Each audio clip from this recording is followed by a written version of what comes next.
Dans cette histoire de crime, fort abominable au demeurant, y aurait-il un instant crucial, oh certes, tout bête, qui intervient comme les carabiniers à la fin de l'histoire, en gros plan et à la télévision.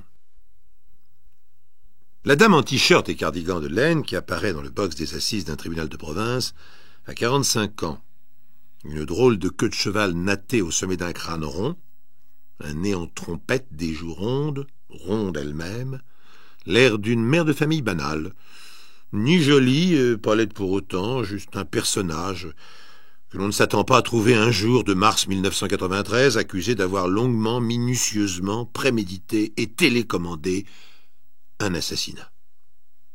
Le maître d'œuvre, l'exécutant, qui la suit, n'a pas l'air d'un tueur non plus. 40 ans, ordinaire, militaire en retraite et pacifique.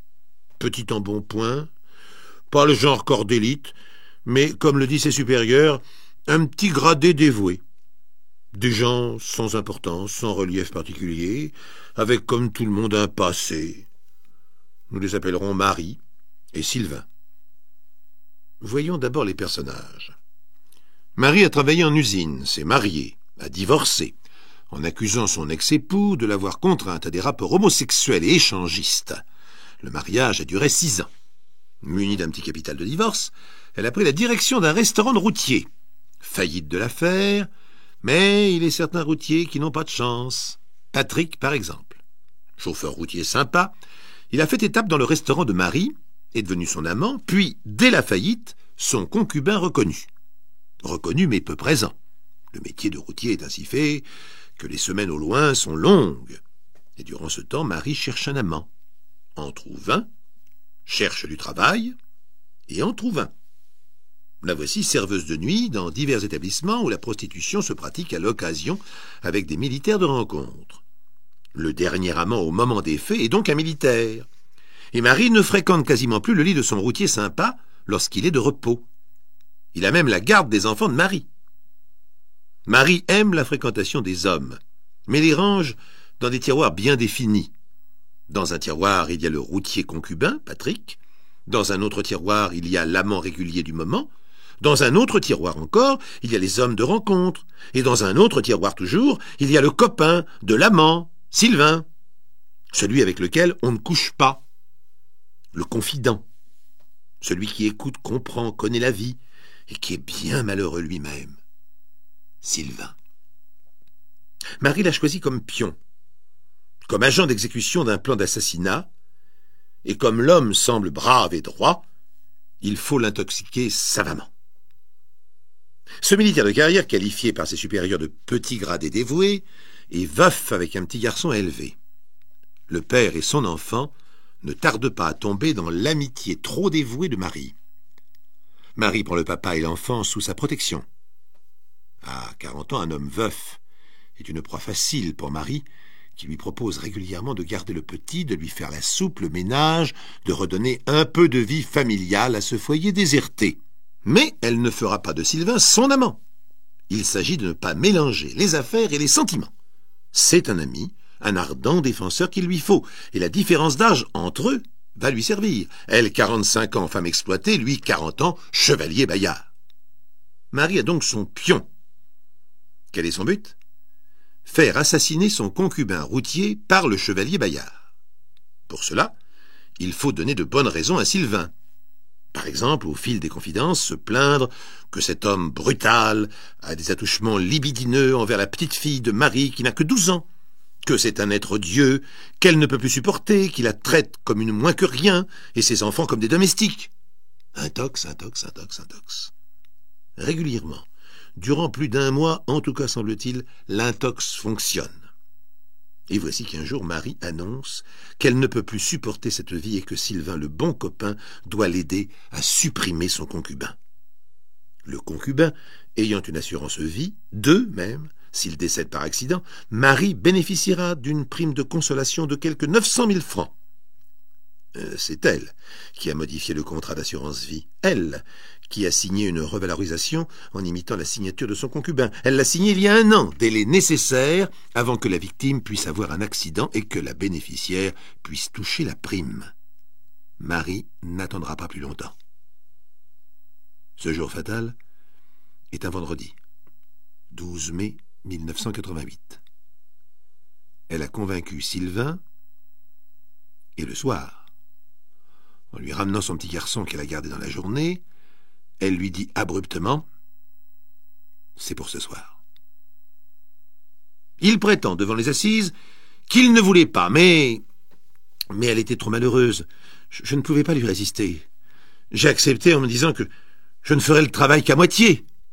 S'il est sincère, cet homme, s'il a vraiment cru que l'on pouvait assassiner quelqu'un à moitié pour rendre service, la chose est curieuse, car il va réellement l'assassiner, mais au prix d'une équipée sauvage et qui commence par un ratage monumental. Peut-être ce ratage-là est-il en fait le « à moitié » qu'espérait Sylvain. Le plan de Marie se présente en 5 phases. 1. La victime, son concubin, est à la maison pour la nuit avec les 2 enfants de Marie, dont sa petite fille de 12 ans. Avant de partir travailler dans son club de nuit, Marie va servir à sa victime un café au somnifère. 2.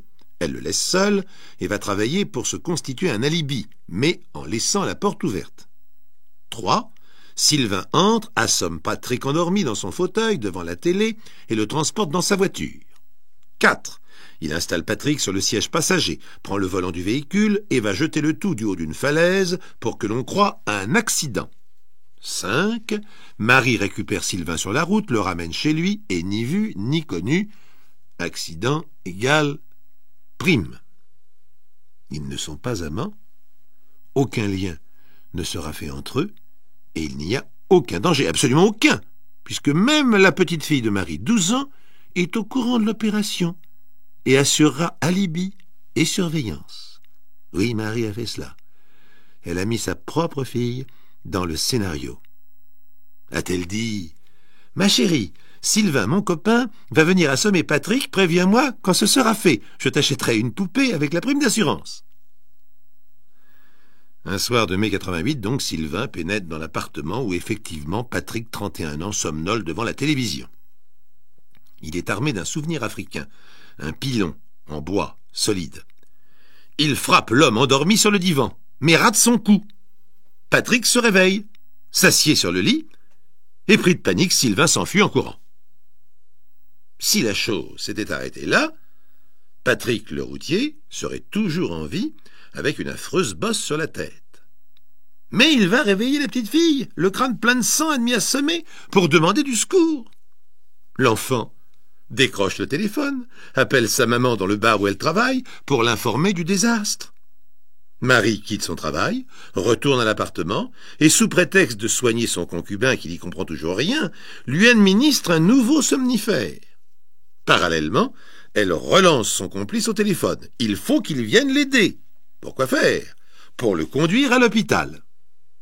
En fait, Marie installe la victime, comme précédemment, sur le siège passager de sa propre voiture, prend le volant, intime à Sylvain l'ordre de la suivre dans sa propre voiture, et il suit. Elle ne prend pas du tout la direction de l'hôpital. Le convoi des 2 voitures reprend la route et cela dure, 4 heures en tout, dit l'accusation. Sylvain dit « Je suivais comme un petit chien, j'étais à bout de force. » Lorsque Marie stoppe enfin le véhicule, c'est dans un endroit qu'elle connaît, un petit chemin creux à l'abri des regards indiscrets où elle a déjà vécu d'autres moments plus intimes et plus doux avec sa victime. Le malheureux routier demande à faire ses besoins, tourne le dos à ses bourreaux. Et là, Marie ordonne à Sylvain « Il faut l'achever, c'est trop tard. » Sylvain, toujours subjugué, dit-il, va chercher une barre de fer dans le coffre de son propre véhicule. Subjugué, réticent, mais armé tout de même. Il frappe, en précisant au tribunal plus tard qu'il était hors de lui. Il frappe à plusieurs reprises. Et la victime ne dit qu'un seul mot avant de mourir. Pourquoi? Sur ce, il est abandonné dans la campagne, agression anonyme, et Marie tente de toucher l'assurance dès le jour de l'enterrement de son concubin, sans aucun complexe, sûre d'elle, du silence de sa fille, du silence de son complice. Soupçonnée bien sûr, mais sans preuve. Elle pense avoir accompli le crime parfait. Un jour, La gendarmerie abandonnera l'enquête. Un jour, elle aura les 900 000 francs qui lui permettront de se refaire une santé sociale. Un jour, Sylvain touchera 100 000 francs. Et oui, sa part d'exécuteur. Hélas, voici venir l'instant crucial. Il est bête. Ah, mais bête! Un soir, Sylvain regarde la télévision avec une amie. C'est un film policier. Sous leurs yeux, une scène de meurtre. Un homme prend un bâton, frappe et tue. Gros plan sur la victime. Sylvain hausse les épaules. « J'ai horreur des invraisemblances. Mais c'est pas comme ça qu'on tue un bonhomme. » L'amie le regarde, stupéfaite. « Qu'est-ce que t'en sais? T'as déjà tué, toi? »« Non, mais... j'ai dit ça comme ça, je sais pas pourquoi. » Mais il est vert. Et ses mains tremblent en éteignant cette fichue télévision. Et l'ami ressent quelque chose d'étrange. Une certitude. Le genre de certitude qui passe d'un être à l'autre, invisible, mais qui flanque la trouille dans ce cas-là, qui vous hérisse le poil. Et voilà. Fichu, raté. Car l'ami raconte sa certitude à un gendarme de sa connaissance, et de semi-confidence en vérification, la gendarmerie reconstitue le plan infernal conçu par Marie. Sylvain est arrêté. Il avoue.